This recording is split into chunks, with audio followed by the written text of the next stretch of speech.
Bonjour à tous. Aujourd'hui, on va faire un petit rappel de cours sur les chiffres significatifs. Donc, les chiffres significatifs, comme vous le savez, ils sont intimement liés.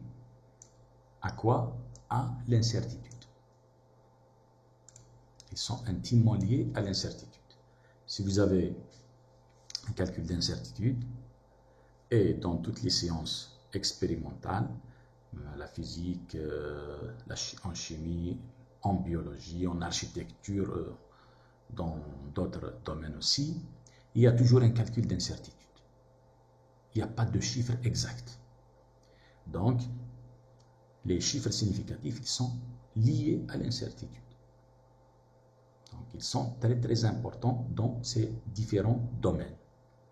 La question qu'on a posée lors du cours de calcul d'incertitude et erreur, c'est la question du nombre de fourmis sur la planète Terre. Bon, si quelqu'un vous donne un chiffre aussi précis comme celui-là, avec 5 fourmis, avec une exactitude de 5 fourmis, ce chiffre est impossible. Il est inacceptable. Vous allez me dire pourquoi. Il est inacceptable parce qu'on ne peut pas calculer le nombre de fourmis vivant sur Terre à une fourmi près. Il y aura toujours une ou deux qui vont se cacher quelque part. La même chose pour le nombre de poissons dans les océans et les mers, le nombre d'étoiles dans l'univers ou dans les galaxies. Il y a beaucoup de questions qu'on ne peut pas répondre avec exactitude. C'est des estimations. Donc, selon la réponse vraie, il faut que la meilleure estimation, c'est celle qui se rapproche de la vraie valeur. Si vous vous souvenez, lors de la définition des incertitudes, j'ai donné une définition que j'ai prise dans le livre de John Taylor, Analyse des incertitudes et erreurs. On vous dit que les incertitudes, c'est l'effort des scientifiques. C'est un effort pour estimer, comme ici, le nombre de fourmis sur la planète Terre. Maintenant, si quelqu'un vous donne ce chiffre, par exemple 120 milliards, plus ou moins 100 millions de fourmis, ce chiffre est acceptable. On pourra ensuite discuter s'il est vrai, s'il est faux, mais il est acceptable, il est vraisemblablement vrai et admissible. C'est quoi les chiffres significatifs? Comment dire que celui-là c'est un chiffre significatif et l'autre ne l'est pas? Donc les chiffres significatifs sont tous les chiffres non nuls, donc tous les chiffres non nuls d'un nombre décimal. Donc tous les chiffres possibles de 1 à 9. Les nombres de 1 à 9, ils sont tous significatifs sauf 0. Exception pour les zéros. Donc pour les zéros, il y a une exception à la règle. Donc les zéros situés à droite d'un chiffre différent de 0, non nul, sont significatifs. Donc ces zéros, ils sont significatifs s'ils sont situés à droite d'un chiffre non nul. Exemple. Voici quelques nombres ou quelques chiffres. On vous dit de chercher combien de chiffres significatifs qui existent dans chacun de ces chiffres. On va commencer par le premier. On a dit que les chiffres non nuls, ils sont significatifs. Donc ici, dans ce chiffres, il y a 2 chiffres minimum significatifs. Maintenant, on va étudier le cas de ces 2 zéros. 0,0. Est-ce qu'ils sont significatifs? Non. Pourquoi? Parce qu'il n'y a pas de nombre non nul à leur gauche. Donc, ceux-là ne sont pas significatifs. Donc, ce chiffre, il a uniquement 2 chiffres significatifs. Le deuxième chiffre, c'est 230 050. Bon, directement, on passe et on dit que 2, c'est un chiffre significatif, 3, c'est un chiffre significatif, 5, c'est un chiffre significatif. Donc, au minimum, il y a 3 chiffres significatifs. On va commencer par ce 0. Est-ce que c'est un chiffre significatif? Oui, parce qu'il est à droite d'un chiffre non nul. Donc, on va le compter. Ce 0 et ce 0, est-ce qu'ils sont des chiffres significatifs? Oui, parce qu'il y a des nombres non nuls à leur gauche. Donc, significatif. Si on compte les chiffres significatifs, ici, on va trouver 6. Passons à l'autre chiffre, qui est 0,10053. Donc 0,10053. Il y a combien de chiffres significatifs? Bon, on va compter directement les chiffres non nuls comme significatifs. 1, 2 et 3.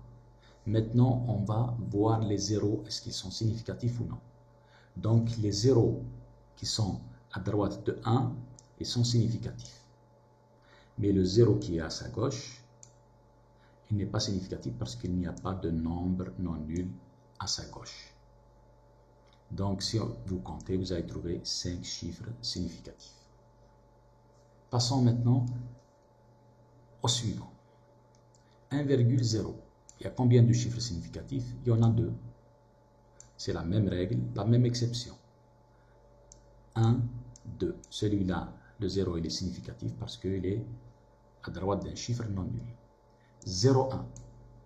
Est-ce que le 0 ici est significatif? Non, il n'est pas du tout significatif parce qu'il n'y a pas de nombre non nul à sa gauche. Donc, il y a uniquement un chiffre significatif.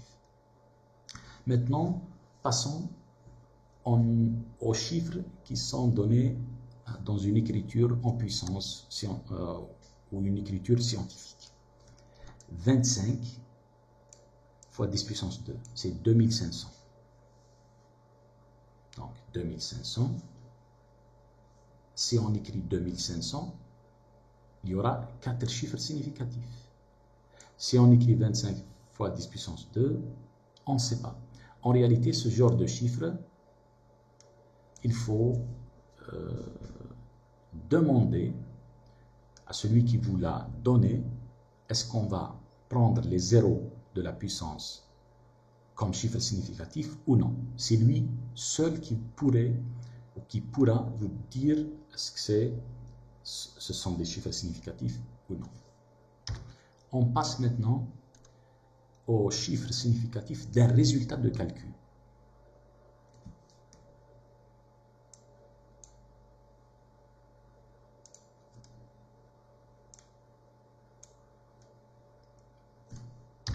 Pardon pour cette mauvaise manipulation. Donc, les chiffres significatifs d'un résultat de calcul, les opérations suivantes, donc la somme, la multiplication, la soustraction et la division. Je vais vous lire une petite règle que vous devrez apprendre. Un nombre provenant de l'une des 4 opérations comportera le même nombre de chiffres significatifs que le nombre qui a le moins de chiffres significatifs d'un calcul. Ça veut dire quoi? Exemple d'application. Si vous avez 0,023 plus 1,3, si vous utilisez une calculatrice, ça va vous donner 1,323. Maintenant, est-ce que le chiffre du résultat de calcul, on va le laisser tel quel?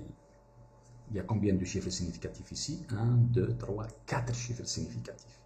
Alors que dans l'opération, le chiffre qui a le moins de chiffres significatifs, c'est 1,3 et aussi de 0,023. Il y a uniquement 2 chiffres significatifs. Donc, on doit prendre ce nombre et l'arrondir. Au lieu d'écrire 1,323, on devra écrire 1,3 uniquement. Le 23 doit disparaître. Comme ça, on aura 2 chiffres significatifs. C'est exactement comme ici, dans l'opération. Passons maintenant au suivant. 23 moins 1,005. Si vous utilisez une calculatrice, vous allez trouver 21,995. Il y a combien de chiffres significatifs? 1, 2, 3, 4, 5. Alors que dans l'opération, le chiffre qui a le moins de chiffres significatifs, c'est 23. Et il a 2 chiffres significatifs. Donc, ce chiffre doit être arrondi. Tadouir. Ce que vous avez vu au lycée. Mais on ne peut pas arrondir n'importe comment. Tout dépendra de ce qu'on a dans le calcul. Donc 21,995, elle est plus proche à 22 que de 21. Donc on doit arrondir à 22. 1,0 fois multiplié par 1,20. Vous allez trouver 1,20. Mais maintenant, est-ce qu'on va écrire 1,20? Non. Parce que 1,20, il y a 3 chiffres significatifs.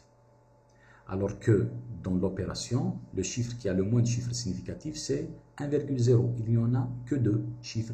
Donc le résultat du calcul, il devrait y avoir uniquement 2 chiffres significatifs et on doit écrire 1,2 et non pas 1,20. Donc la quantité 1,20 ou 1,2, c'est la même en termes de quantité.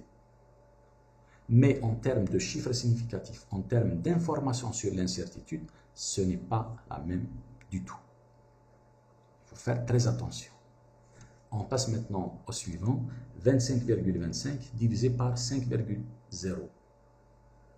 Si on fait la division avec une calculatrice, vous allez trouver 5,05. Maintenant, est-ce qu'on va garder 5,05? Non. Parce que ici, le chiffre comporte 3 chiffres significatifs, alors que dans l'opération, il y a un chiffre qui a 2 chiffres uniquement significatifs. Donc, on doit arrondir. Bon, ici, j'ai écrit 5,0. Si quelqu'un écrit 5,1, c'est plus correct. Ah, d'accord? C'est plus correct. C'est plus correct. Donc le 5, c'est à la moitié. On essaie de prendre toujours le maximum. Donc des fois le maximum, des fois le minimum. Tout dépend du problème en réalité.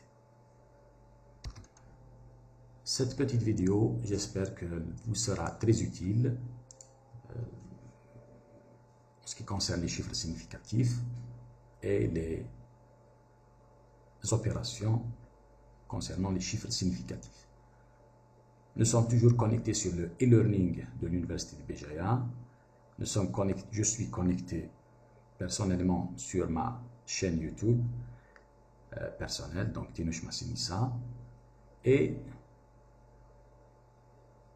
aussi connecté sur la chaîne